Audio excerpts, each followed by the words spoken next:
Tmavomodré vesty so znakom školy, modrá kravata pre chlapcov a ružová šatka pre dievčatá.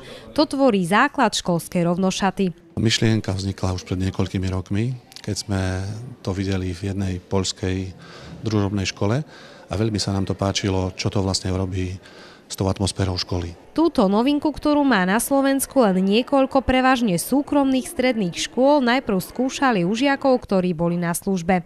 Potom, čo sa zistil záujem a riaditeľ dostal súhlas od pedagogickej, študentskej i rodičovskej rady, sa mohol projekt rozbehnúť. Mne sa páči veľmi a som rada, že sa takéto veci dejú na našej škole, lebo podľa mňa je to také originálne. Vedela by si predstaviť aj každý deň takto chodiť do školy?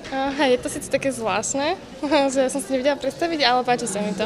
Je prirodzené, že spomedzi asi 200 študentov sa nájdú aj takí, ktorí to nepríjmajú značením. Ja som dosť proti tomu, pretože nemám rád uniformovanie ľudí.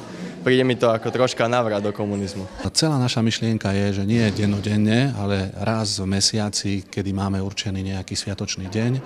Pozitívne je tiež to, že žiakov tieto rovnošaty v podstate nič nestáli. Sumu 6 000 eur za ne totiž škola hradila z veľkej časti z grantu a zvyšok šlo z bežného každoročného príspevku rodičov.